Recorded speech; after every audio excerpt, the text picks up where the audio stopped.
All right, guys. Hopefully you all are able to hear me. Looks like we are streaming, but you can't see me. Smitty and I are having I am having some technical difficulties here in terms of actually getting my Skype to work with my new PC. Give me just a moment, man, to make sure everything is working. Yep, it appears to be working here. So you guys are probably able to hear us. So now let me just go to that page so I can see you guys' comments. I'll give you guys a little bit of time to hear what we have to say here. So basically, guys, I've been talking a while about getting a new PC. I have, with the help of Smitty giving me some suggestions, my man Nighthawk out there giving suggestions, and I ended up getting a fairly solid PC. You know, what Smitty advised me. Again, I'm not a heavy PC gamer, so I wasn't going for the $2,000 unit. I was just looking for something that is a gaming PC, strong enough, capable to run a few games. I'll probably only play Madden or so on PC, and just really being able to stream. Got all that situated, right? But now, tonight, you know, silly me, I didn't test everything before getting started. Come to find out that I might need a different Skype version in order for, you know, me to do the window capture in OBS. For whatever reason, it's not showing me. And there you have it. So since we're unable to show ourselves, we decided to just go cameraless, if you will, and you just hear our voices. So it'll be very similar to what you would expect from an actual podcast. So there you have it. So anyway, man, we're happy to have you guys. You says we can, yeah, Kia says we can hear you but not see you. Yeah, no cameras tonight, man, but good thing you can hear us. And really quick, one other thing, Smitty, say what's up to the people. Let's make sure they can hear you. Yo, what's going on? If you guys can confirm that you're able to hear Smitty, that's another thing that I've found it's very easy here on a PC. With OBS, it automatically is capturing Smitty's audio, I believe, and you guys will confirm that in a moment. You guys wouldn't believe the stuff I had to go through on the MacBook. Listen, I've always been one of the people who have said MacBooks are great computers. They're great against viruses, very good for editing, Final Cut Pro, etc., etc.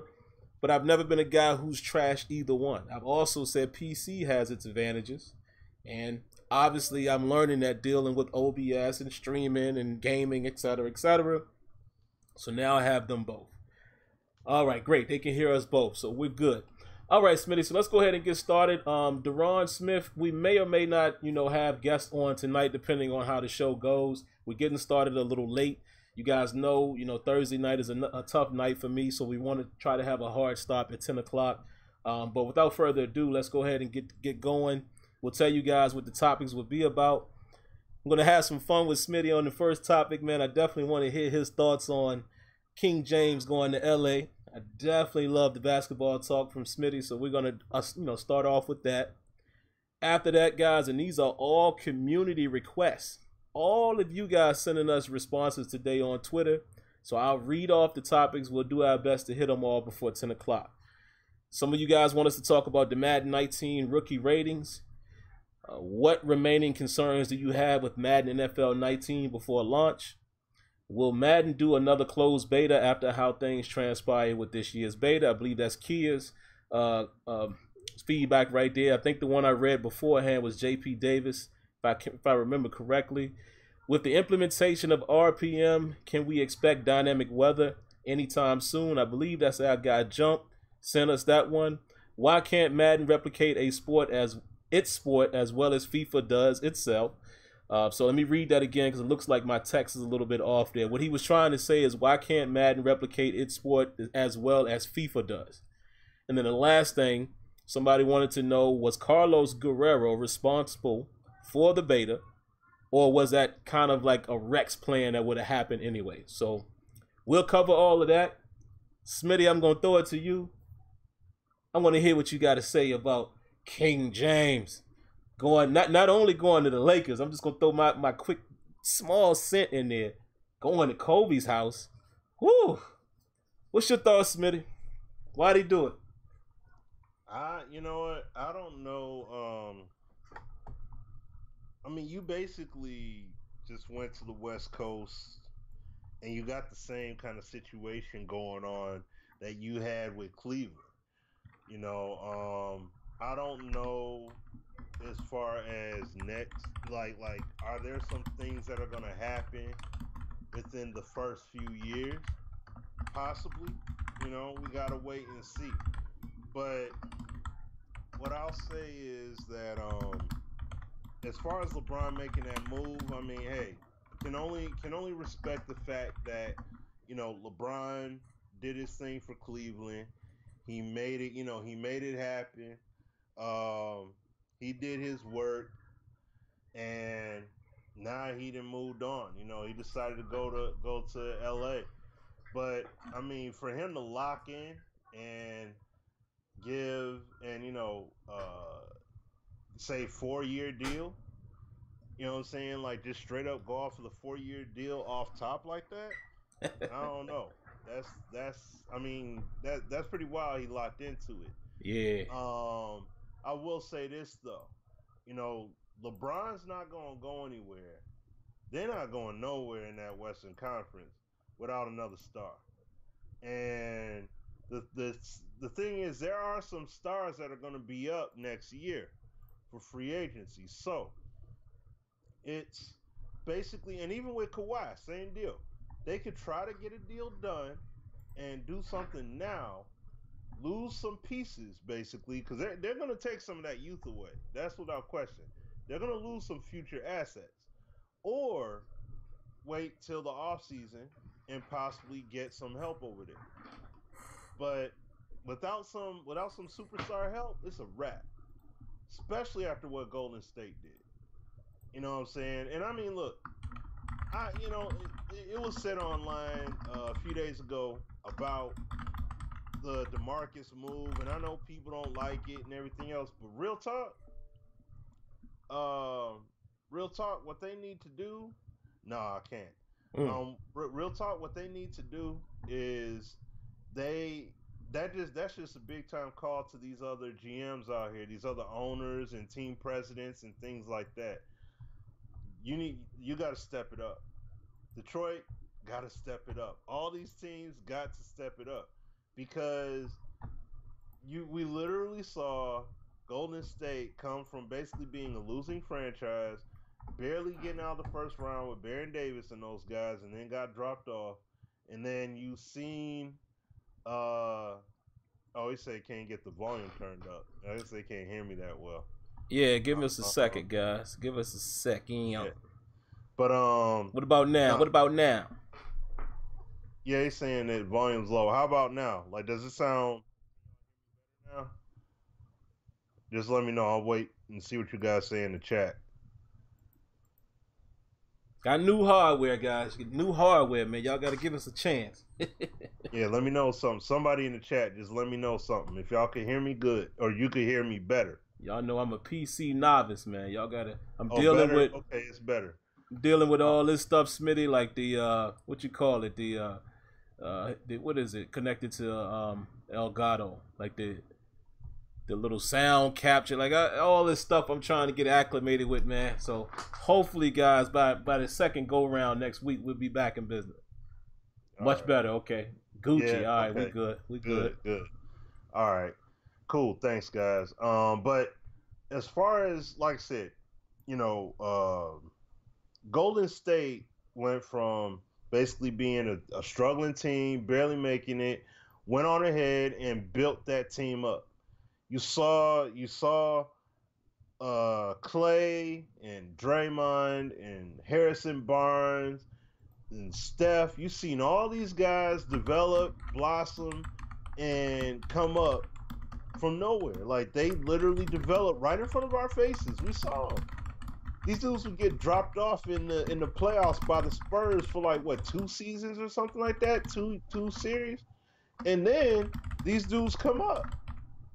And the thing is, they have a winning culture. They're very selfless. There's no, I'm the star.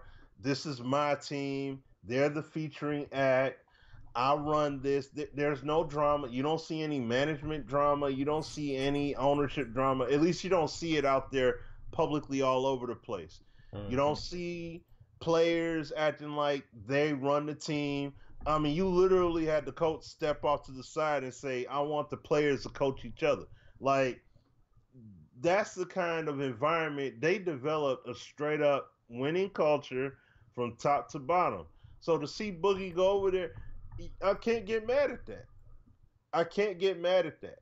That's like they got a legit situation. I mean, just think about that. And also think about this too. Even though Boogie did get offered 40 mil over 2 years with the whatchamacallits with the Pelicans, and he basically, I guess he turned that down. But Boogie is in a situation like this. He's never won a championship. Okay? He's never won a title. He's never even been on a winning team. And when he was on a winning team, he was out with injury. You know what I'm saying? For the first time with the Pelicans. And to see him, he's going to a team with a healthy culture, winning environment, championship mentality, veterans, playoff tested, finals tested, and overcame veterans. You know what I'm saying? A very selfless environment. Dude, that's a perfect situation, especially when Lakers, look who the Lakers read up with. You know what I'm saying? They went ahead and got JaVale McGee. You know what I mean? They went ahead and got JaVale McGee. They could have got McGee. You know, they could have got DeMarcus over there. They decided not to. The Mavericks, especially after the job that DeAndre Jordan did on them a few years ago. Oh, I'm going to Dallas. I'm going to Dallas. He catfished them cats, man. You know what I'm saying? He played them boys. And then them boys, they gave that man a $24 million contract for one season. Come on, man. That's retarded. That is retarded. But you won't even give Boogie Cousins an offer? Like, seriously. So, see, that's the kind of stuff, it's like, dang, all right. Okay, it's like that. All right. So, yeah, let me go ahead. I'm not going to be able to play yet. Let me soak up this game, soak up this knowledge, at least potentially. Soak this all up from these, GMs and all that good stuff. And then when I'm healthy, I know they're not just going to thrust me out there and make me play. He's going to get eased into the rotation. They're going to welcome him onto the court. And then you got yourself another dimension that you add with him out there. Come on. And I mean, he's not going to, more than likely, he's not going to come out the gate giving you the production that he's been able to give. You know what I'm saying? But he still is going to be able to give you some legitimate production out there. I mean, if he could give you 15-5, that's solid for him, especially with that team. But I can't get mad. It's just that Golden State did a great job of building a team. I mean, look, at the end of the day, we're getting upset over two superstars going to that team. Two superstars that came by way of free agency to that squad. That's it. You know what I'm saying? They didn't build by saying, hey, let's get these superstars to all come together. You know what I'm saying? So I can't get mad at them, man. Can't get mad at them for that. That means GM's got to step up. Develop the players, invest in your players. That's simple. It's that simple. So if he was coming off of ACL. Yeah, I mean, hey, that's all I'm saying. Like I said, if he gives you 15-5, that's all I'm saying. Mm-hmm. I'm not saying he's going to give that. I don't know what the heck he's going to do on the court. You know what I'm saying? We just got to look and see. I'm just saying if he gave them that, that would be beyond efficient considering his circumstance and the team he's playing for. He's not playing for a team that, doesn't have anything. Like, he's playing for a team that has a heck of a lot. So that's the whole thing. But they did call to bring these players over. I mean, the environment was created, though. That's the main thing. See, that's the whole point. Once again, if you have a win, if you have this great environment and you give them a phone call, you have the healthy environment. So to sit up and I mean, I can't get mad at GSW ownership and management. They did it right. And those guys, they made a great situation for players who want to come in. and fit and just insert right into the rotation. It's as simple as that. So we'll see what those guys do, man. We'll see what they do. I'm not concerned about him rushing back. I don't expect him to come back until February or March. But when he comes back, they're going and he if he fits into the rotation and really helps with the flow, they're going to be sick. They're going to be nasty. And then that'll also help him with proving himself worthy for that offseason. And he could re-up somewhere else. He doesn't have to necessarily stay with Golden State. He could go somewhere else. So, but all in all, I mean, but focusing back on LeBron, just saying this real quick about LeBron. I feel that LeBron should have went to not to Lakers. Excuse me. I feel that he should have went to Philly, instead of going to the Lakers. Because listen, Father Time is undefeated. If this would be a first, as far as I know, to see him hold up this long and basically play throughout his career. I mean, he's turning 34, going into his 16th season, so he's balling. This is ridiculous. He's just balling. So I would like to see. I mean, it would have been better for him to see him in Philly, because just think if Ben Simmons put a lot of work in on his jump shot, he develops a 17, 18 footer. You got LeBron out there doing the work that he could do. You got Markelle Fultz, which, I mean, unless he really balls out, he's going to more than likely come off the bench. At least starting out. I feel he's going to start at some point. He's going to be their starter. But I feel that him being in that him being on that team, he could really help. He could really help cultivate that squad. But the main thing is this: he cannot be ball dominant. That's the main thing. He can't be what he's been in Miami and in Cleveland. He's got to give it up. You know what I mean? He can't come in thinking I'm going to be the head. I'm going to be the HNIC. He can't come in and be that. You know what I'm saying? He's got to come in and be a secondary. The third. Well, you know what I mean?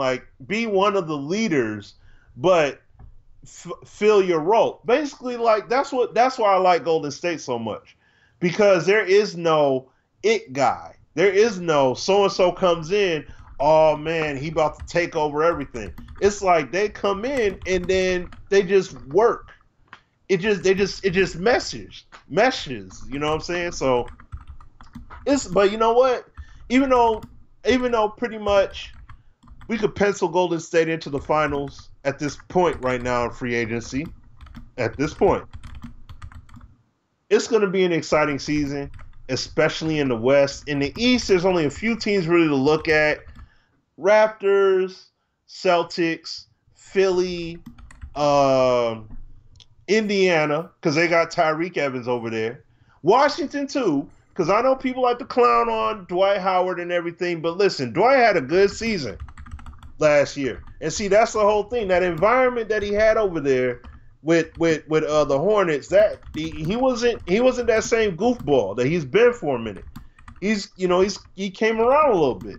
So maybe we'll see some of that in Washington. Maybe.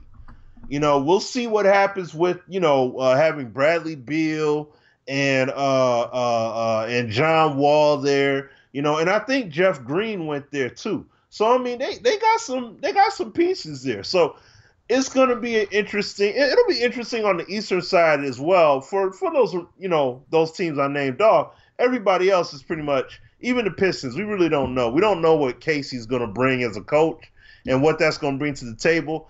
I don't give a care about Andre Drummond shooting a ton of threes and doing some ball handling. I better see him making some free throws, getting some rebounds. He already gets the boards, but I better see him blocking some shots, stopping some cats on the defensive end. If he ain't doing any of that, I don't give a care about all that offensive stuff. Right. Real talk. I need to see him be a stout defender, because I know he can play offense and I know he can move with the ball. He's very athletic with the ball, but I need to see him put some work in out there on the defensive side. So if they do that, then yeah, we could possibly see something from him. But until then, there's no real consistency. There's no real need to really dig into them at this point. Those other teams, though, that's going to be the NBA season. So it's going to be a fun one, even though we pretty much know who's going to get it, but it's going to be a fun one. So, man, but definitely, guys, give some love to Smitty. Throw a round of applause there, man, for the great NBA talk there, man. I always look forward to it with Smitty. Yeah, man. I would have to agree with you, man, as far as I thought about it long and hard, man. Everybody was saying, oh, why did LeBron do this? Oh, it's dumb, blah, blah, blah. Me personally, man, I really think it was a family/retirement type of situation. And the reason why I say that is no way he thinks, at least the way the team is constructed right now, that it gives him the best chance to get another title. Out there in the West, I mean, not only are you going to face off against these teams in the finals, whoever makes it, whether it's Golden State more than likely or Houston or whoever. But now, I mean, you over there playing, you're going to really be seeing them a lot more than you would have in the East. And y'all don't have that type of team. I mean, they got some young pieces over there, but let's face it. We don't know exactly what Lonzo Ball we're going to see going forward. I think, he got better over the season. I think his shot started to develop a little bit, still not comfortable with it. He's a facilitator, but we all know that's one of LeBron's strong suits. He's ball dominant. Same reason why I didn't necessarily want him in Philly.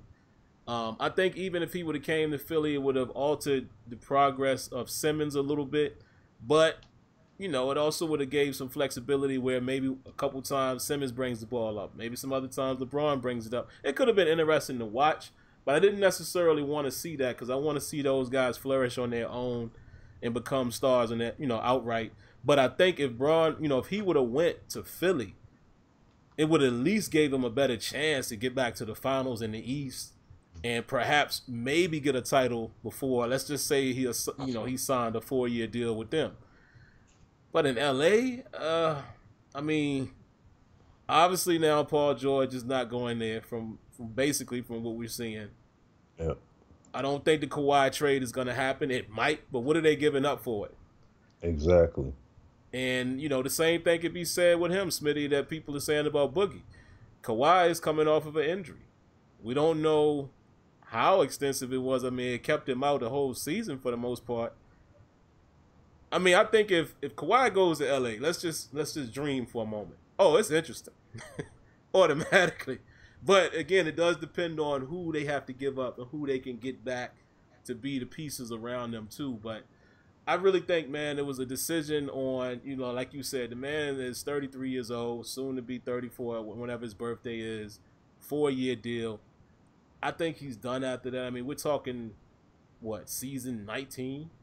If he finishes all 4, I think this is his last road. It's been rumored. I don't think it should have been a surprise to many people about the speculation of him going to LA. It's been that for 2 years. It happened. And I think that's what it is. I think he's basically gotten to the point. This is just my opinion now. Maybe that man has gotten to the point where he's not chasing the rings no more. He's just going to live out his legacy. I mean, he's going to play. If he can get one, obviously he will. But, I think the chances of him getting another title in the next 4 years is really slim. We'll see. So, that's all I got on it, man, as far as LeBron James. So, perfect timing here, guys. 8:55. It's only appropriate for us to spend the last hour here talking about the meat of the show, the Madden topics. Yeah, go ahead, Smitty. We also got to give a shout out to Jump to Raw. You know what I'm saying? $5 donation. I don't know if you was able to see that or not. I ain't even see but that. Shout out to him, man. Big shout out to him. You're giving that round of applause there for the donation. Greatly appreciate you, fam. Just wanted to plug that in real quick. And guys, make sure y'all confirm that you can hear the round of applause. It's low on my end, but I think it's playing a lot louder on your side. I'm playing it off of the desktop now, but if need be, I'll just throw it in as a source in OBS and do it like that. But yeah, let's go ahead and get started here, man. Smitty, with the Madden stuff. I kind of gave my thoughts on it, man, in the video, so I'll definitely start off with you. What were your thoughts in total in regards to the Madden 19 rookie ratings? Oh, one other thing I wanted to say, Smitty, real quick before you do that I left out of my video.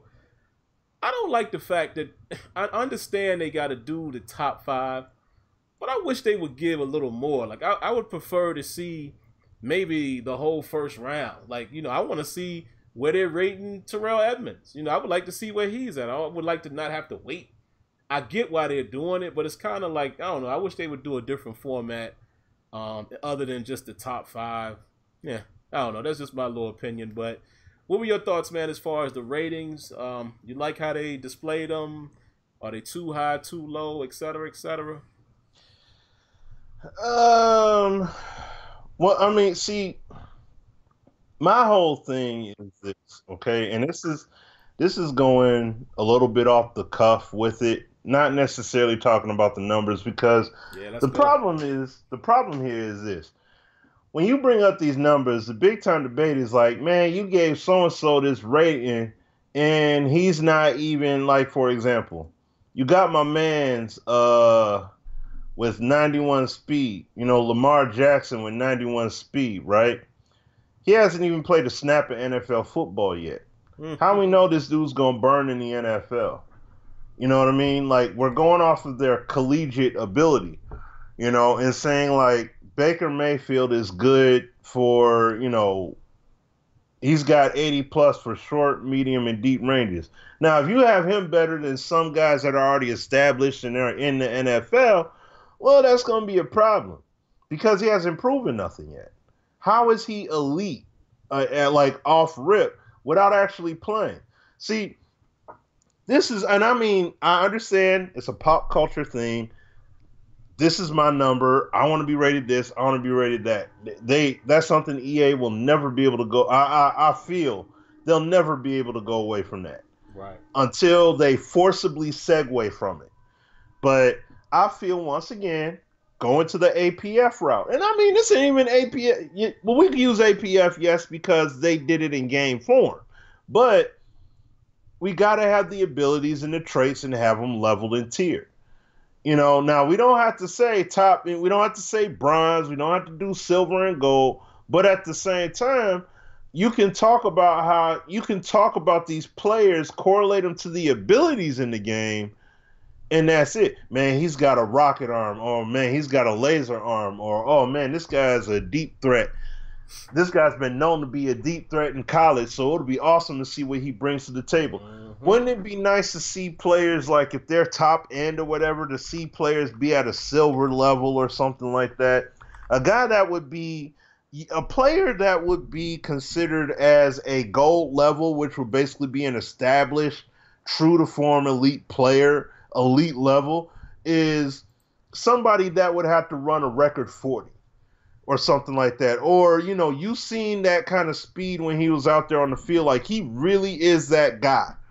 That's the only way that you would see somebody have that kind of skill given off top.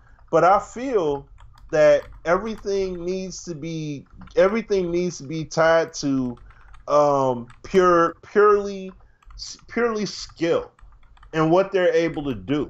Not 90 plus this or 80 plus that, because they haven't proven it yet. You haven't done it yet. You know what I'm saying? Like, look. Lamar Jackson, 91 speed, right?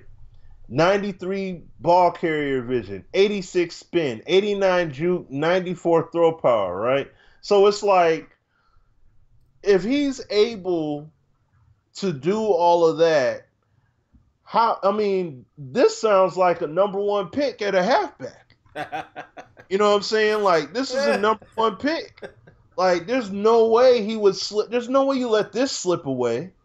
But look at all this ability right here. I mean, that's crazy. So, you know, there's levels to this with the NFL. You know what I mean? And that's why you don't see a high school kid just leap into the NFL. See, NBA, you could do this kind of translation from high school and college to the pro. You can't really do this with the NFL, because he hasn't done he hasn't done this against anyone in the NFL. Now he could prove all this wrong, and this could all be true to form, but it's I don't know. I never really am a big time fan of how they have these guys rated like this, because you're saying like these quarterbacks have 90 plus throw power and everything, and things like that, right? All of his accuracy ratings are in the 80s or below 80 or whatever. You know what I'm saying? So it's like, okay, that's cool, yeah, but compared to who in the NFL? You're already saying these guys are better than some guys in the NFL based off of some of these skills that you're giving them. You're giving some of these guys top end ability without doing anything yet. You know what I'm saying? Like Saquon Barkley, he could come in and be an absolute terror in the NFL. Then see, this is what we expect because of what we've seen in college, or some of us that looked at highlights. Because I don't follow college ball like that, so I couldn't tell you who's truly doing what out there in the NFL. I mean, not NFL, excuse me, in the NCAA. Too many schools to follow. But when you see a guy like I said, Barkley, 92 speed, 91 juke move, right? That's like elite level, dang near Barry Sanders level juking ability. Off top, and you're a rookie. So it's like, is he really that good? What variable, why would you put him on that plane? Like, I feel that the scale for rating needs to be lowered. And this is something we've said for years. You know me, Sim AZ, especially on the Blog Talk days, we said many times over, the rating scale needs to be way lower. Because especially for a guy that's just coming in, we've talked to Neff about this too plenty of times. The scale, you should have dudes 70s. Man, I mean, dudes in the NFL 70s. Elite players in the 80s. Some guys that are truly the top echelon may be hitting 90. So what do you think a rookie should be hitting at? You ain't done nothing yet. You ain't proven. You could have some skills that are on the higher end, but you should be sitting at like maybe 75 or lower, because you ain't done nothing. See what I'm saying? So that's why I don't really talk too much about the rookie skill ratings and things like that right now. But I mean, like I said, this is the way that Madden has the game built. But I just feel that it should be the FBG ratings. I don't even know if those guys even do them no more. But when they did their ratings, I loved the way they rated Madden, because you only had the elite players were the elite players, and that's it. And even those guys weren't all highly rated. So this here, yeah, I take it all with a grain of salt. I don't trip too much on what it is that's up on screen, but it. I would say that I think that rookies, until proven, until they showcase, like when you see them match up against elite defenses, and then you see, that quarterback carve them up, or you see that defender just eating out there against some of the best O-lines.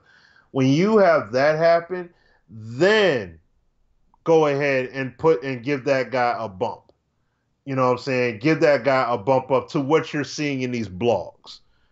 Not, well, because of what he did in college, we're going to give him elite level speed, elite level this, elite level that, and elite level this. And it's like, no, you haven't even played. You haven't even played one snap. How can I give you that?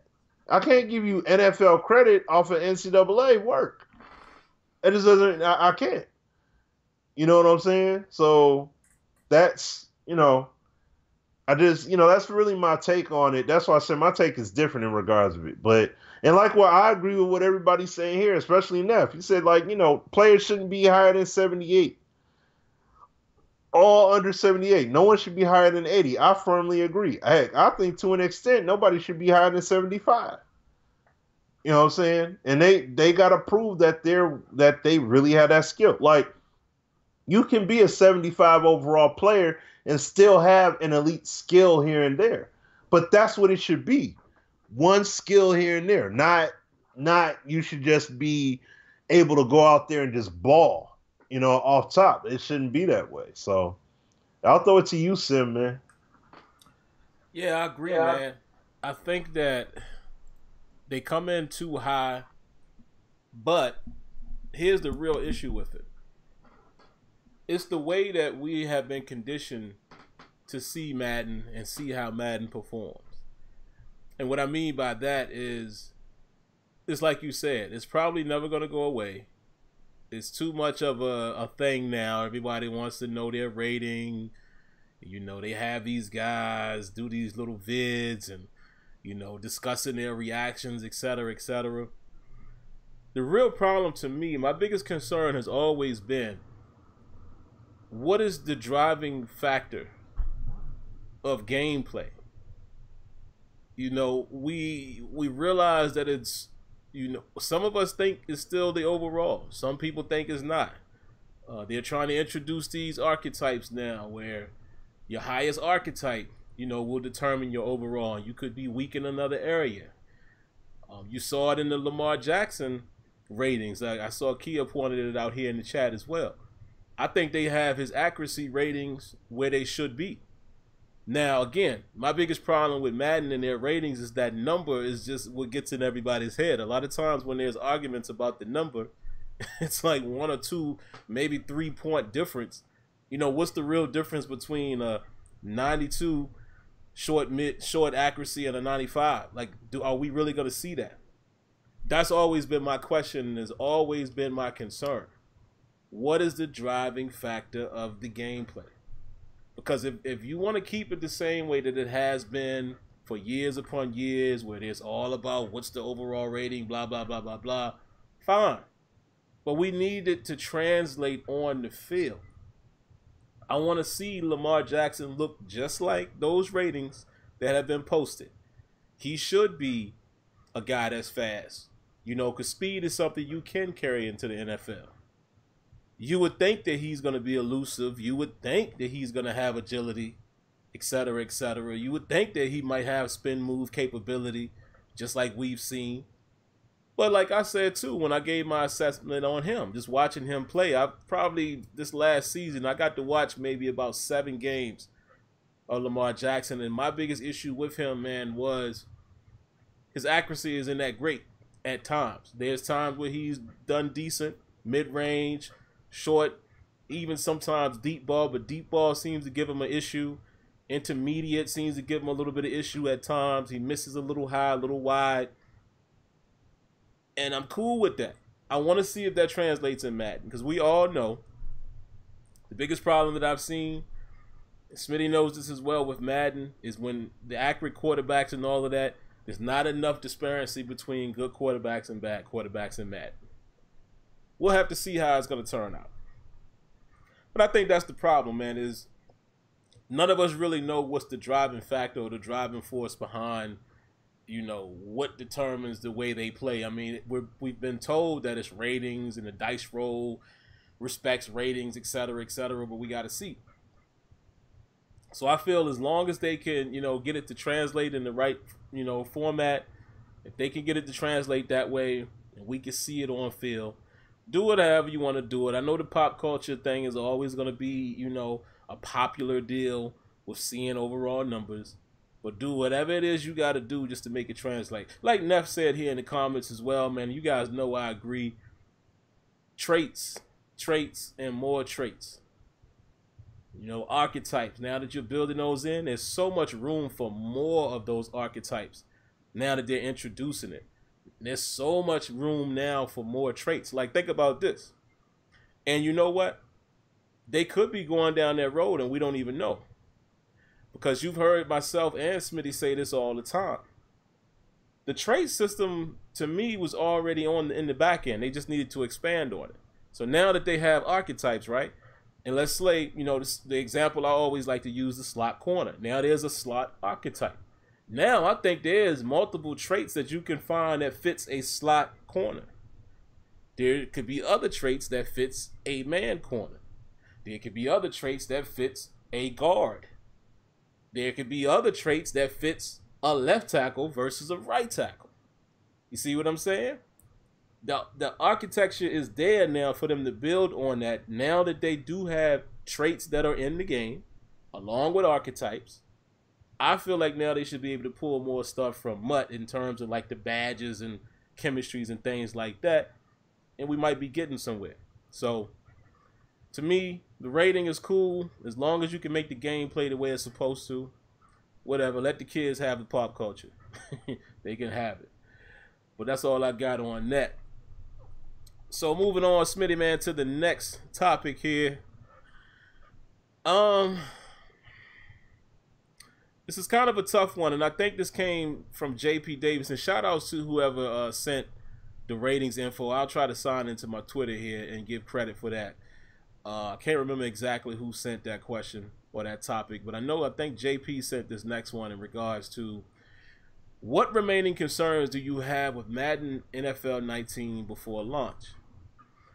Now, I will speak for myself and Smitty, and of course, Smitty can speak for himself as well, but this is tough for us to answer. You got to understand why. We obviously were a part of the beta. We can't really give any gameplay impressions from the beta. I feel as if we're walking a very tight line if we go too far into what a concern is, because in reality, we would kind of be telling you what came out of the beta. I'm going to try to keep it very general, guys. Y'all just got to respect that. I mean, I know you guys do. You know, for some of you guys, y'all hear us say that all the time, and I know it's not meant for you guys, but for, you know, people who are new that come in and listen to us on a weekly basis, or guys that just don't understand, you know, we always got to put the disclaimer out there. So I'm going to try to be as general as I can. Yeah, Marauder, you guys are supposed to see the black screen tonight. We don't have the camera situated yet. Transitioned over to a new PC, which I think is going to make this a more interactive and more convenient and more efficient stream. But we couldn't get the camera situation tonight. I think I need to download an older version of Skype because window capture just wasn't working in OBS. But anyway, let's keep it general. At least I'll try to. What concerns do I have before the game launches? Not really a concern, but I'm very interested in seeing, Smitty, and you guys listening, what the final tuning will be for RPM. The reason why I say that is you can definitely see it. Some of you guys have been able to see it from EA Play videos.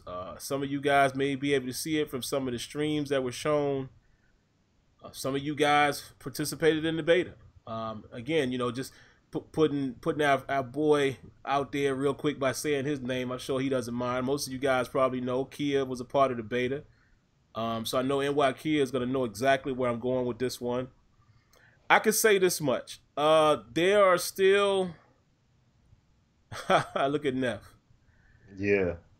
Neff hit it right on the head, man. There's situations where... Let's just say this. I got to be careful. But let's say there are some times where I would like to have seen RPM override what I saw.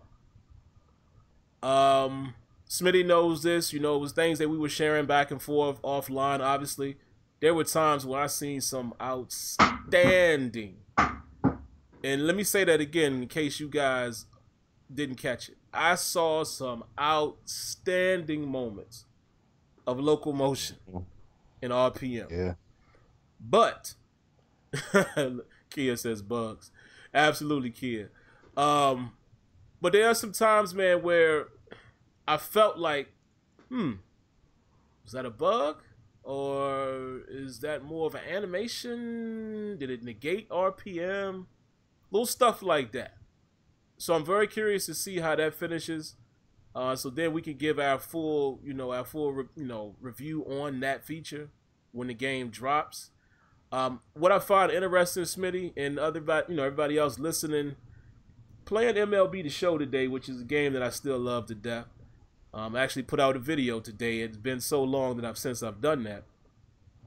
But you know what's funny, Smitty, and I know Kia plays that game a lot, and so does Neff, so they're going to know exactly what I'm talking about.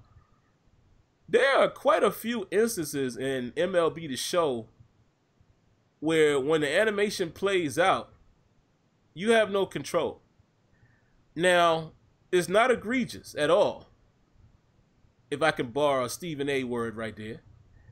It's not that bad. It's just that it's a situation you see it a lot, like when there's a pop fly and it seems like you're controlling your guy to a point, and then once you get to a point where they decide he's going to catch the ball, that's it. But then there's other scenarios where you probably saw it in the video today. If you guys watched that video, there are many times when I'm fielding in the outfield and I mess up the play myself, and it's such a satisfying moment because I'm like, wow, that was a user-controlled error. But there's still times when I guess is that perfect pop fly or whatever, and you'll see your guy is all the control is gone. He just goes into this catch animation. I'm like, So my point is, every game has certain situations. It's just that, with Madden, I think it's more difficult to swallow because of the interaction between players in a football game. You're talking 11 on 11. We see it more. You know what I'm saying? We see more one-to-one interaction or more than you do in baseball and things like that. So I guess it's easier to stomach in those games. So that's about all I have, man. It's many more to say, but again, we got to be careful, guys. We can't cross the line as far as beta talk, but definitely the bugs that were uncovered. There's many of them. I hope as many of them can be addressed as possible.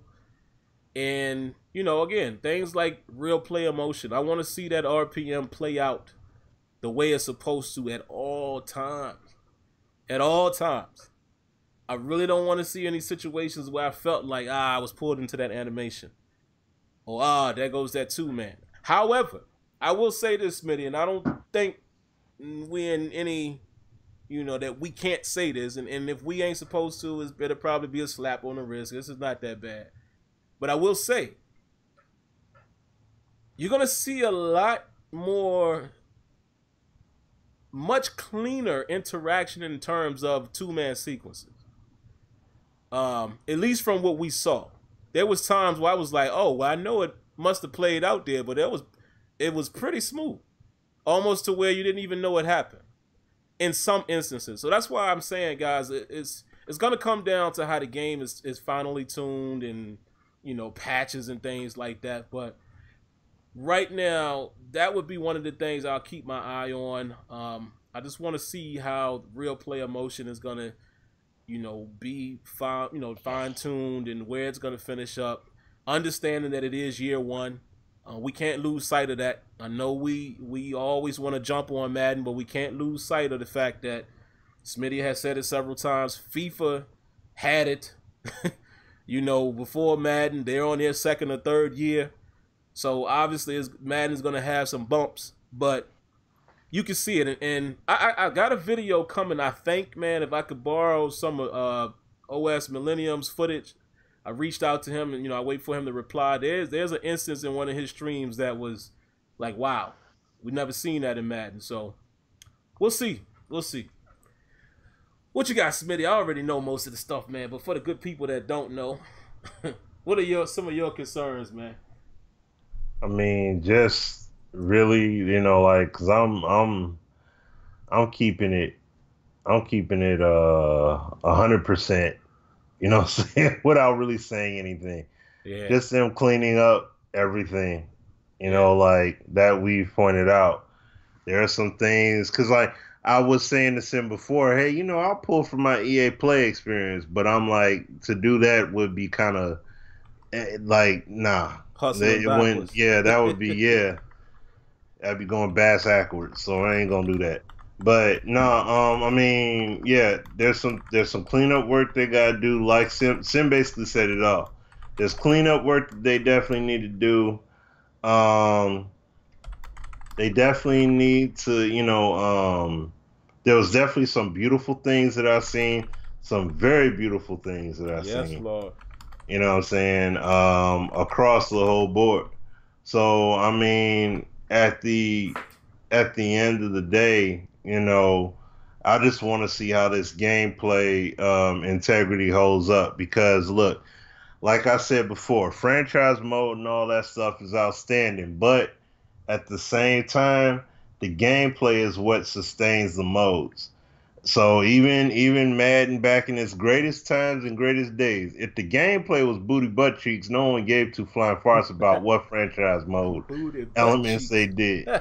You know what I'm saying? So you got to do it. You got to do it with the gameplay first, man. That's what's got to happen first and foremost. So I'm just waiting for, you know, I'm hoping that they clean up some stuff. Hopefully that that first, uh, title update patch, tuning or whatever, whenever point, whatever it is that can be done.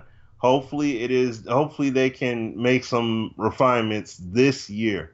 If not, then, unfortunately some things won't happen until possibly Madden 20. But hoping for the best. So that's pretty much where I'm at. And it's funny too, Smitty, man, just to put some of you guys on, a little bit of information. I don't, it's not secret or anything like that, but because I see some people out there just misinforming, saying how much time is left and blah blah. Listen, man, the game is done right now. If it's July the 5th and the game is launching on the 7th, the Hall of Fame, the game's done right now. And what I mean by that is, I'm pretty sure, and everything that they were. Let me explain this to you. Just from a few talks that I had, I won't go too far, but most of the stuff that was uncovered in the beta was already known about. A lot of what the beta did was uncover a few more things, but also reconfirm things that they knew. Oh yeah. Okay, so everybody's seeing that. Blah blah blah blah blah. A lot of that stuff had been worked on. Some of the stuff was definitely able to get worked on during the process of the beta.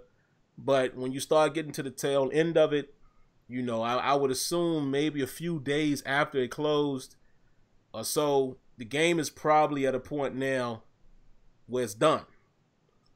But that doesn't mean that everything or feedback that we gave, you know what I'm saying, wasn't effective. I'm sure it was effective, but you got to understand the timeline. Game is probably already gone to certification or whatever. And I mean, especially when you factor in EA access and all of that jazz. But a lot of times the way that the game works, man, is they always have a day one patch. Everybody knows that. So a lot of that information or a lot of stuff that needs to be fixed will probably be applied there. So in reality, people will see it and say, oh, they fixed everything. But they probably was able to move it to that patch. You see what I'm saying? But you wouldn't know any difference because when you cut the game on, you're just thinking, oh, everything is fixed. But it don't work like that. And I can even tell you this. Some of the stuff that probably is not able to be put in before the release will probably show up in the first patch. That's how these things work. That's how the patch schedules work. And then there's a couple patches after that is post-release feedback. And again, I don't think I'm saying anything that nobody shouldn't have been able to figure out. I mean, NYK has figured this stuff out years ago. I mean, all you got to do is just watch the structure, listen to what Rex used to say. They basically told you exactly how the game works when it's done. Rex has said numerous times how the EA play when they would actually be done with the game. So again, shorter release. By now, I'm pretty sure the game is done. We'll have to wait and see what was done. And I'm looking forward to that. But yeah, man. Yeah, and also just to add on, just to tack on too, just so that way people don't, because I know some people gonna run to the hills with it. Oh, it was done all along. Oh, No. Just understand it's not. They're not saying that. He's not saying that the game was finished when we were playing this beta. No. You know what I'm saying? It's what basically is, as far as anything detrimental being added to the game at that point, yeah, it's done in that regard. But they play, and that's like what I've said. You know, people were really blown back by the fact that, oh snap, they did a title update for this. You know what I'm Mm-hmm. saying? But I'm like what me and Sim have said multiple times. We said to you guys many times, is that when we go to the studio, we play three, maybe four different versions, different builds of the game. Some aspects may be emphasized over others, but to see this is kind of like the community just got a taste of it. But this is what that's the whole process, is that you play multiple builds of a version. So we could clearly tell that the game was not done yet by playing it. Oh yeah. But there is, I mean, yeah, it's at that point. I mean, the game comes out, what? Let me see. It's the fifth, basically 3 weeks, because EA Access. Yeah. So you know what I'm saying, which is usually a week before. So I mean, in a few weeks, the game comes out. Like 3 weeks, the game will be at least on EA Access, I would assume. So you know what I mean. So this is a home stretch. So them doing that beta was very critical. Yeah. So that's why they were like, send the feedback, send the feedback. That's why they kept overemphasizing send that feedback. They serious about that. So for those that sent the fruitful feedback, much props to you. For those that just decided to sit on their hands and act like they played the final build of a game, well, man, you wasted your time. So it is what it is. But just want to tack that on, though. Yeah, no question, man. And like, I see official reply. Yeah, a lot of times, man, so matter of fact, when we were playing the beta, just talking with some of the devs, we were already like 2 to 3 builds behind in the beta. So it's always is steps. Like, for example, the beta was just a beta build.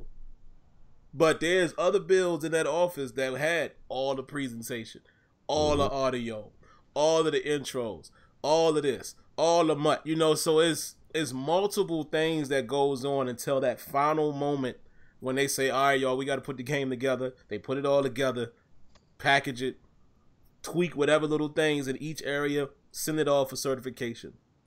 And then after that, day 1 patch. Then after that, day 30 patch. And after that is usually day 60. Is just, that's how it goes. That's how all of these games work. So there you have it. Let's see here. What is the next thing on the agenda? Will Madden do another closed beta after how things transpired with this year's beta? I will actually respond to that first and then throw it to Smitty. Shouts out to NY Kia with that question. And let me tell y'all something about NY Kia, man. NY Kia doesn't just ask questions that he doesn't. How can I phrase it? Kia asks. He will ask very intelligent questions, meaning that he already has an idea of what he's asking.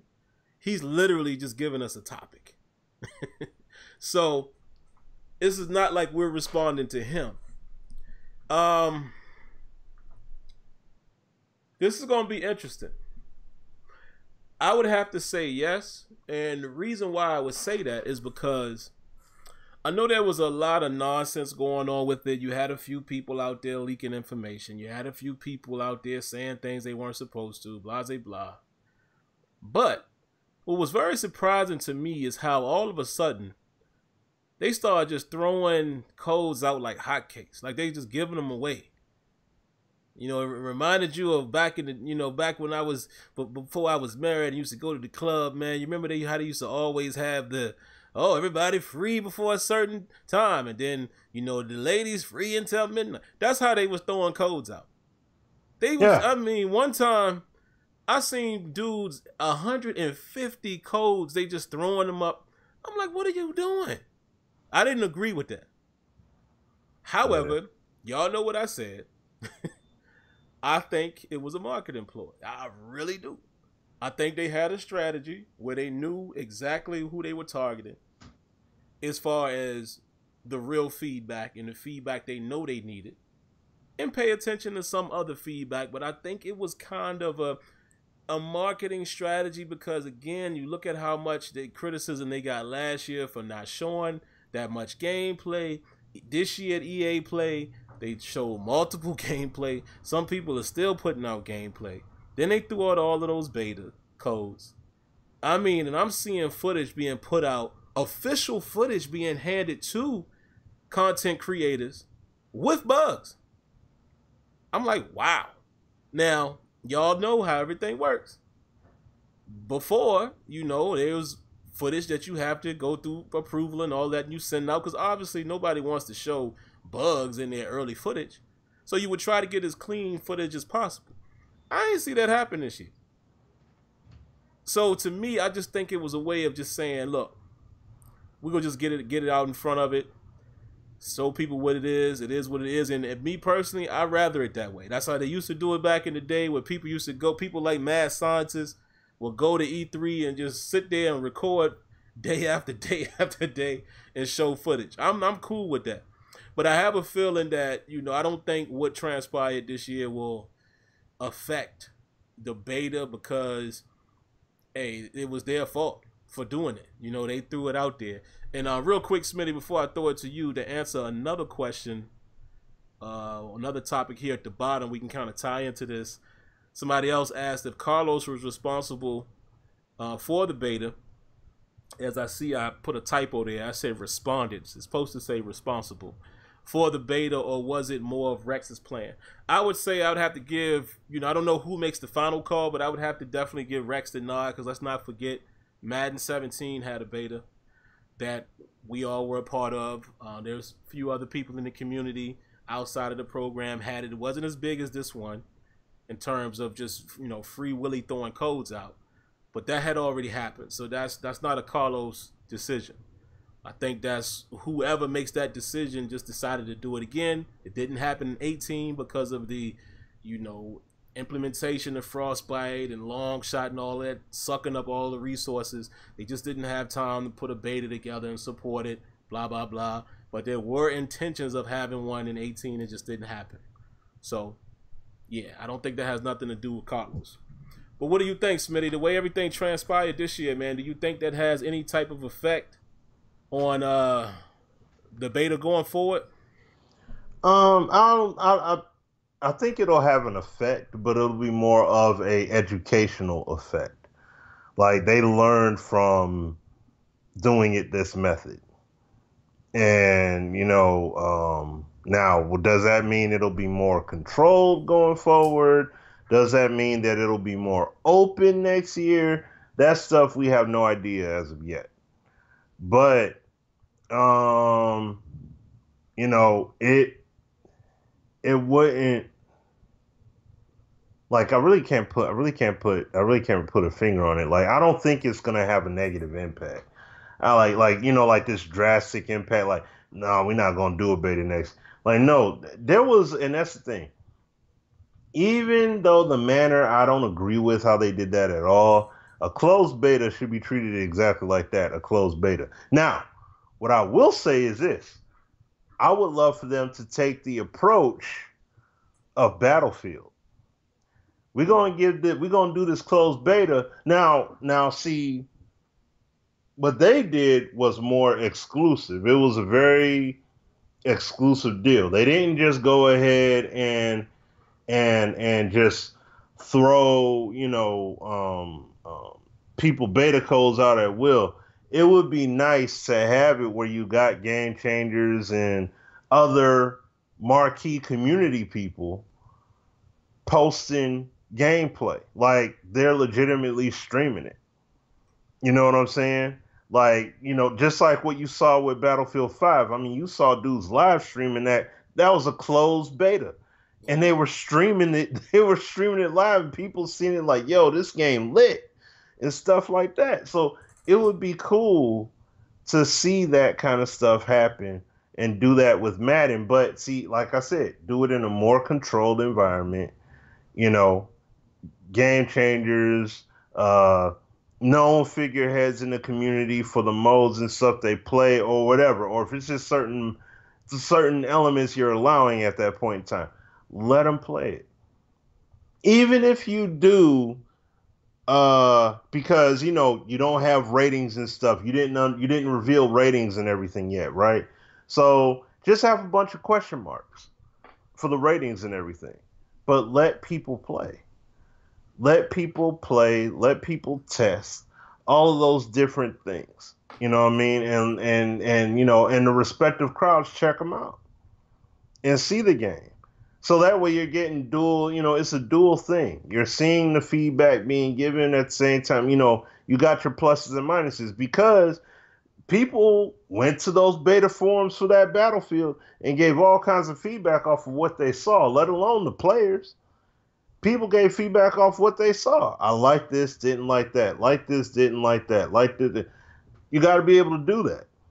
So make it, you know, have a more controlled environment, but then do the exact same, you know, like have something like that. I would like to see them do something more on that line going forward.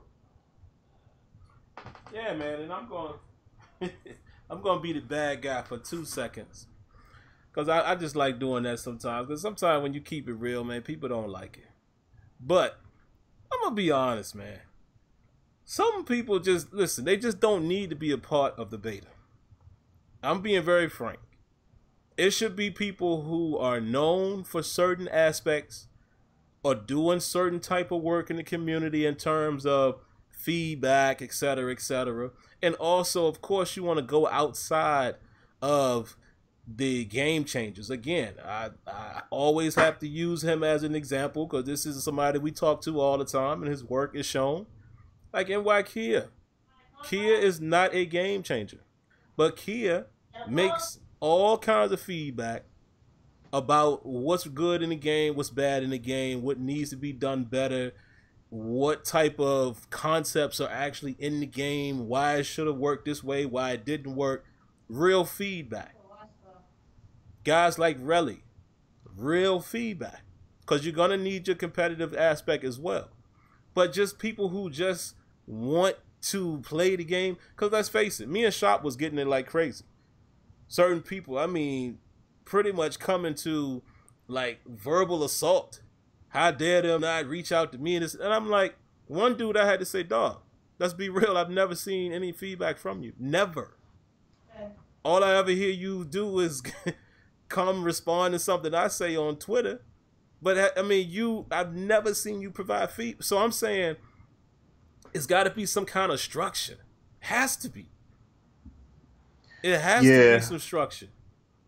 See, and see, I'll say this. I want to plug this in too, Sim, while you're on that, because there are some guys out here that have put in work and done videos and done streams, and they publicly have been outspoken in regards to these games and such like that.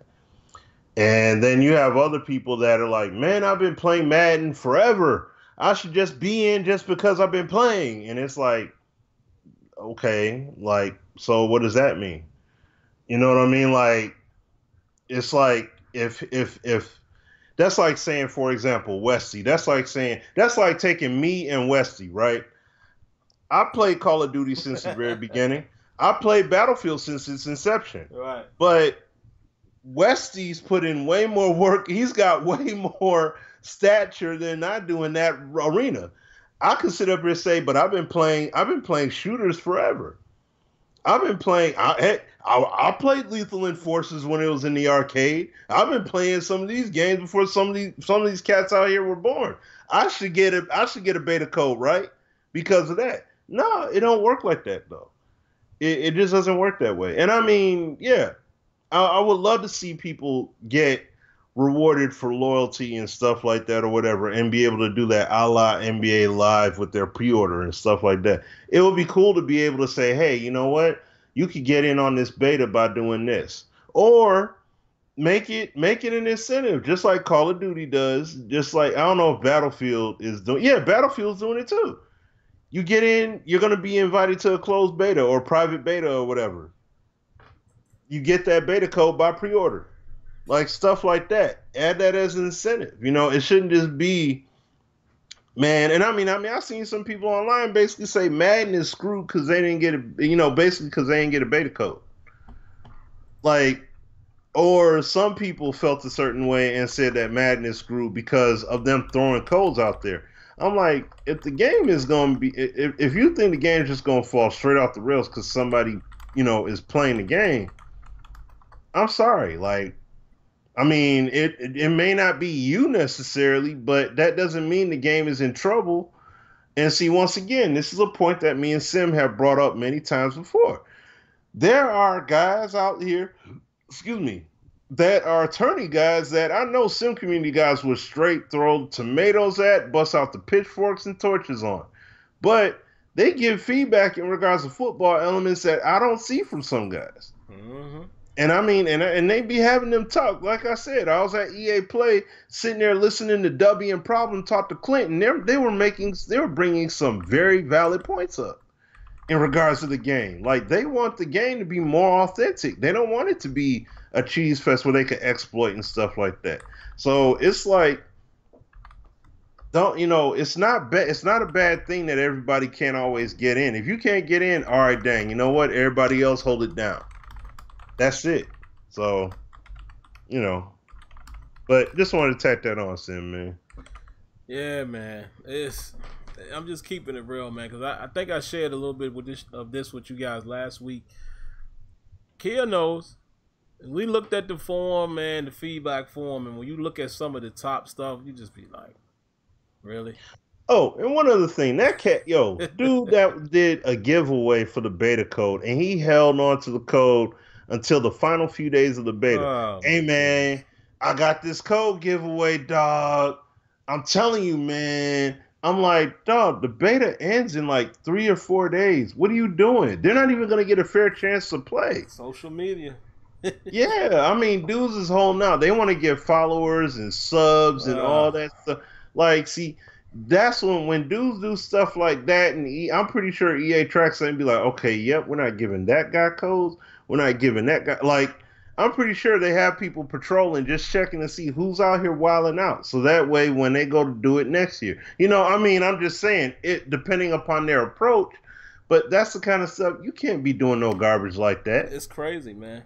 Yeah. I tell you, man. I mean, I know this is a little off track, but just a little bit to what you said. People always say to me, Smitty, like, man, guys should be bigger. Sam, you should have a bigger channel. You should be at 100,000. Da da da. But this is the reason why, like, I'm cool with where things are. If I am to grow, I'm gonna grow because I'm just doing what I do. You're never gonna see me do all that nonsense. There's so many ways that I probably could grow the channel if I would just fall in line and do what a lot of people do. But I don't want it like that.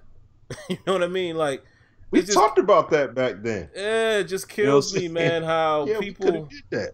People do anything just to be relevant for a minute. And that's crazy. But yeah, man, yeah, y'all got to stop that, man. But anyway, man, off of that, we want to try to tackle some more of these. We got roughly about 17 minutes, and we should be able to get them in because it's, let's see, really only 2 left, and we probably could tie them both together in some point. But I think my man Jump sent this one as well.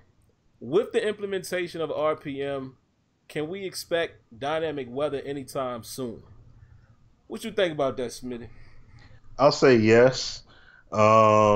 And the reason why is going back to and shout out to him, SGO, the interview he did in regards to Madden 18. I don't remember the exact segment, but there were certain things that they need to work upon so that way they would be in a better position to give us those things like the dynamic weather and such. So it's like when I look at what that movement is doing right now, I can't wait to see what would happen like once they do implement things like that. Because see, and this is why I go to FIFA all the time. FIFA players trip, slip, fall, all that good stuff. It's not always from player content. Well, typically it is. You just don't see guys slip and fall just because.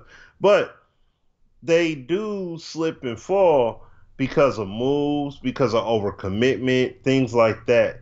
The player movement in that game is very superb. And man, I can't wait for FIFA 19.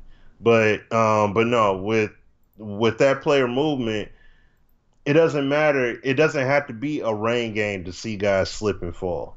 You know what I mean? It doesn't have to be a snow game to see people falling like a decent amount of the time in FIFA. And see, that's the thing that I definitely want to see in the NFL because, well, in Madden, because look, we see it happen every Sunday. You're going to see guys trip, fall, stumble, bumble all over the field. Like you'll see a guy in the open field running and all of a sudden lose his footing, trip over himself, and fall over. You know what I'm saying? These are guys that run 40 times. These are guys that have been playing football their whole lives, and they still do stuff like that does happen. So that's the whole thing. You know what I'm saying? And this is the other thing. And see, Luck made the point. Luck made the point right there for me that I was about to make. This is a key thing. When I talk to Madden devs, whenever it comes to these guys wanting to do something in the game, they always elaborate to such a level beyond what we usually would say, or what we would think. Man, we need to have that dynamic weather. Man, we need to. Okay, now how is that dynamic weather going to impact the game across the whole board? If it gets real hot, what about player fatigue? If it's real cold, what about how they're able to handle the ball? Are you going to see a lot more fumbles because of it? Stuff like that. What about equipment playing a factor? You know what I'm saying? And stuff like that. Like, he's got those nylon sleeves and he's out there trying to carry the ball and the ball ends up squirting out, right? Stuff like that. Like, when I've talked with EA devs about various things, and like I said, this is stuff I'm not going to fully disclose, but at the same time, I spoke to Roy Harvey and Ben Hallmiller about, Roy Harvey, he's exec level, and I spoke to Ben Hallmiller, and I talked to them about jersey pools. That's on the radar, but how they want to go about it is they want to go all out with it. That's the whole thing about it. And that's the thing about when I think of the dynamic weather, they're just not like, oh, we just don't want to see people slip a little bit more now that we got this player movement. It's like they want that stuff to be implemented where it goes one-to-one with the feature. So like we got real player movement. All right, now let's make real player movement make sense with the weather effects. So it's one-to-one. It's not like RPM meshed with inclement weather is going to give this kind of output in the game, whether you're playing on turf or grass. Like, that's the kind of stuff that we need to see, man. We just don't want to see. We're used to just seeing weather and just seeing dudes slip and fall, but we need to see when they implement this stuff, they want to go for, the goal is we want to have that real world impactful kind of weather effect happening in the game, especially with these gen consoles. But in order to do that stuff's got to be built. And that's why when we always look across the street and we look at FIFA and say, oh, but FIFA got it, it should easily be able to be done. No, it took FIFA multiple years to get it to where they got it at that point. So when we talk about it happening in Madden now with them using Frostbite, that I would assume that will help expedite the process some, but it's still going to take them time to build it. So you're talking about at least maybe a 2-year process in terms of doing that. You know what I'm saying? Like that's my belief. So I'm just going hypothetical, not confirming like, yo, it only takes them. Like, no. I'm just saying I believe that's what it would take for them to get it done. But that's why I love events like EA Play, because you get to talk to them and you learn that information, you learn that insight, and it's like, yeah, we want to do it, but we want to do it like this. We want to do it like that. We want this to happen and that to happen and all this different stuff. Like many things they want to see happen with the game, and it would be crazy. And see, yeah, like what NYK is saying, FIFA 15 was terrible. And see, that's the whole thing. It's like, yeah, you look at the game progress, it takes them time to build all that stuff up, man. Real talk. You can combine it, and like what Luck said, and I'll throw it to you, Sim, Madden needs to pair it with Fox and Dynamic Weather Channel, right? So they could take from the Weather Channel, but the thing is, implement it with RPM. Make RPM work. with the weather and everything. You talk about doing that. That's just not saying, hey, slap rain and sleet and all that in the game and let them have at it and let's put some slip and slide animation. No. Have the slip and slide animations in there, but at the same time, make RPM tech work. Wouldn't it be awesome to see guys organically falling and stuff like that in the game? Guys organically slip and you see catch animations, just like we see organic stuff happen in FIFA with the animations. You have a strict animation, and then you see the stuff, you see them animate or move toward the ball organically, and their bodies collide and stuff like that, and injuries happening and contact being so dynamic. These are the kind of things that we want to see happen in the game, and we want to see the weather make that kind of impact going across the board. You know what I'm saying? So that's it, man. Like, like I said, well, you know what? It's okay to kind of drop it. I think it's okay. Like, I mean, we don't know as far as how. Oh, no. I'll keep that. I'll keep that to the chest right now. I kind of feel like saying, well, like, no, I'll keep it to the chest. I ain't gonna say it. I'll let it go. Go ahead, Sim. But yeah, man, I would tie the last topic right in with this because basically it was about, why can't Madden replicate football the way FIFA replicates soccer? And one thing I will say there is, let's be honest. Again, we've said numerous times, soccer heads that me and Smitty have talked to, they don't feel like FIFA fully replicates soccer. So it's hard for us football guys to say that. Number two, we all know the answers to all of this. So some of the stuff that we ask and talk about is kind of rhetorical. We all know the bottom line, it comes down to those who make the decisions for Madden. It's that simple. It's not a question of want or can they. The question always will be is when will they? Because like Smitty alluded to, the devs can do it all. The talent is there. People who think the talent ain't there, y'all can just throw that out the window. The talent is there as far as the guys at the dev level, as well as the guys that are engineering and things, etc., or just EA in general. Because let's think about it for a moment, folks. Look at all the other games EA make. If you throw Battlefield in there, UFC, and FIFA, clearly EA could find the talent. That shouldn't even be a question. I don't know why people go to that with Madden. Oh, they're not talented. Come on, man. They could do it. It just comes down to what they are allowed to do. Those guys who make the decisions, what will they allow them to do? That's really what it comes down to. However, answering the question about RPM, just looking at the chat, man, it basically demonstrates the difficulty that any company would have in providing everything that everybody wants. Because I see some of you guys are referring to dynamic weather just on the surface, like Smitty said, when you were saying, oh, I just want, I want it to be raining one day and then the next day it's a blizzard but see, Smitty and I are talking way beyond that. To us, dynamic weather, what I'm referring to, and Smitty pretty much said it. Remember a couple years ago, man, I don't remember what year it was, but I remember it was a game in Seattle or somewhere, and before the broadcast, they were saying that all of a sudden it was torrential downpours and guys couldn't really see and throw the ball. Remember that Seattle game? Oh no, Minnesota game. It was what game was it? It was the Panthers. Yeah, it might have been the Panthers. I can't remember. And someone else, but yeah, the rain was like retarded all of a sudden. Just crazy. Remember how cold it was in that playoff game that Minnesota had that year? Stuff like that. Yep. When we talk about dynamic weather, yes, we want it to change during the game. So it would be an implementation of what NCAA had, which was the Weather Channel. But take it a step further. The weather says around 1 p.m. it's going to be clear at kickoff. Around 2:30, it might snow. That kind of stuff, and have it affect what happens on the field. I don't want to just see it cosmetically.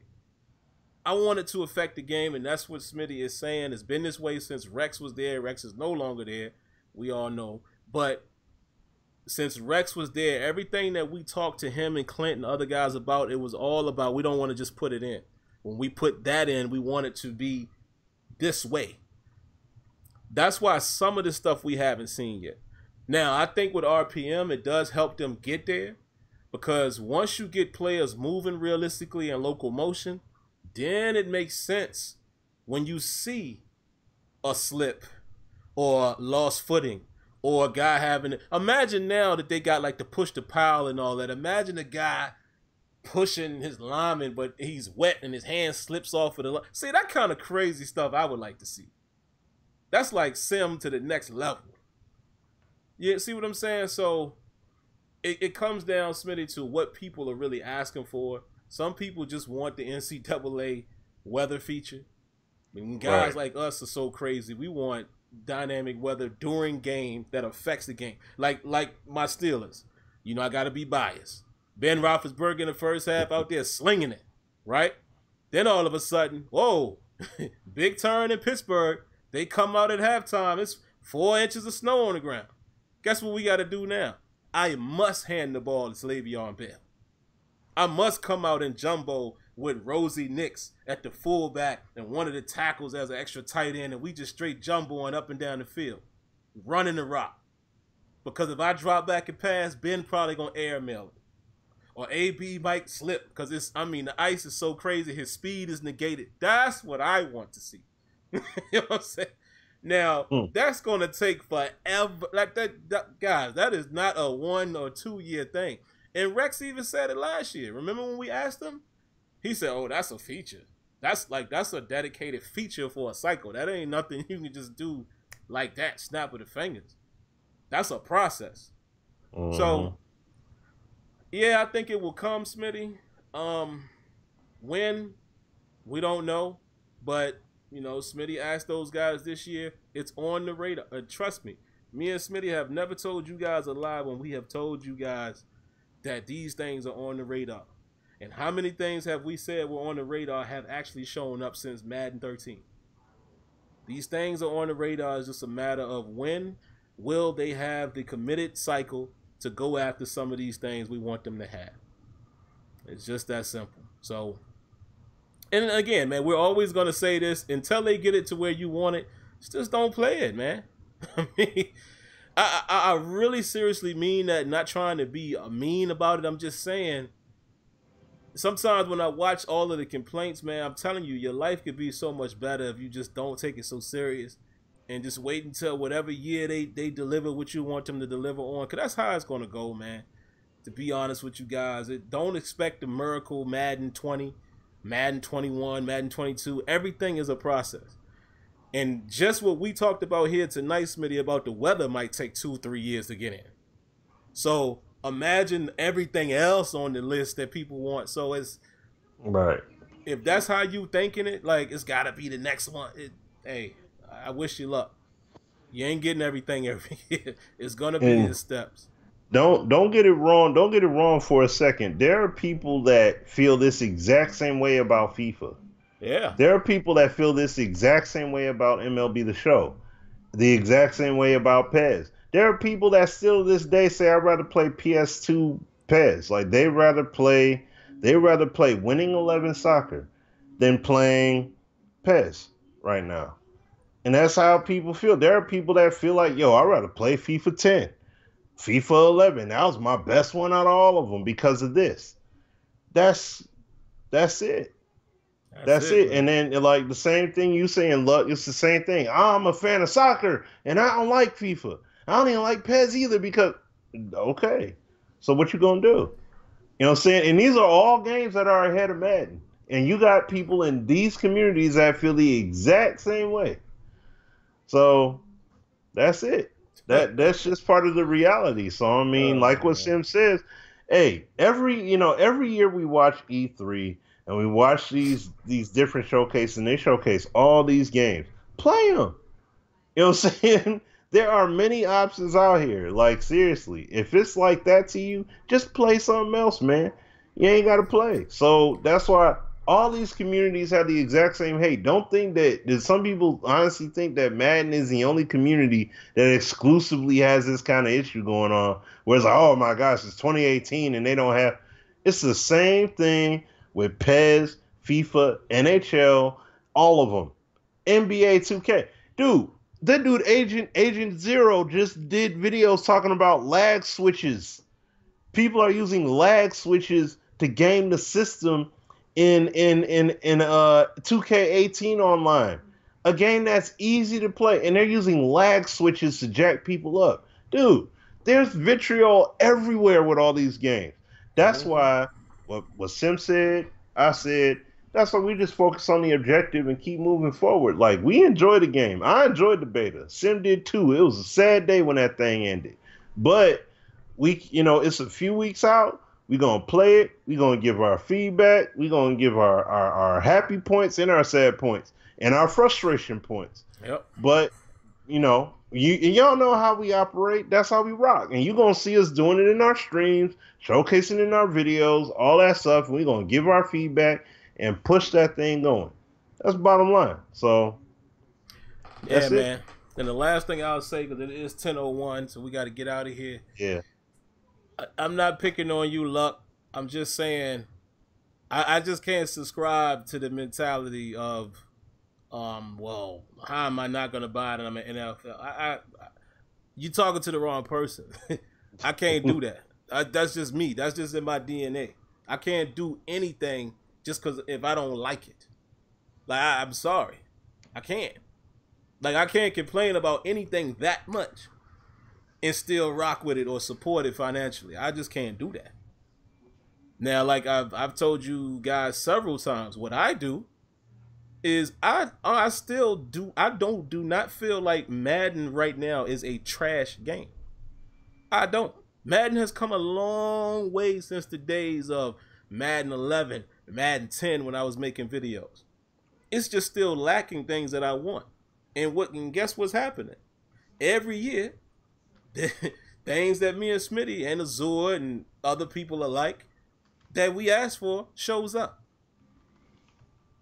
That's it. So all I could do is, all right, I'll just keep giving feedback. One day they'll get everything that I want. And there you go. But if I truly hated Madden, I wouldn't be a part of this. And I wouldn't be playing the game at all. I wouldn't. Some people believe that, some don't. But hey, you guys that knew me back in Madden 11, y'all remember that? I ain't buy that game. I thought that game was horrible. Horrible. And NY Kid was the one who opened my eyes to like, nah, man, actually some of the stuff you're asking for is in the game. You actually got to play it to see it. And I played the little demo they had. I was like, oh, okay. But I thought that game was horrific. And I didn't dare purchase it. So that's all I'm saying, man. Like, to me, just as a human being, don't ever feel like you're forced to do anything. That I can't rock with that. You know, like I said, I'm not picking on you, man, but you've said that here several times, so I just wanted to point that out. Nah, I can't go with that. Nah, don't do that. You know, if anything, just rent the game. Don't buy it. So, right. There you go. Oh, okay. Nope. Well, if you like it, all right. But I swear, man, I mean, anybody who watches the streams would swear you hate that game. You know, I'm just saying, man, just let's not be so serious. Like, it's just a game. You know, I guess all I'm trying to say is if they never give us what we want, so what, man? Life goes on. That's all I'm saying. Let's just be, you know, give our feedback as grown adults, and that's it. You know, like, don't get too wrapped up in these video games, man. Yeah, and understand the NFL is the one that holds the keys. So they're the ones that are saying we want one outfitter.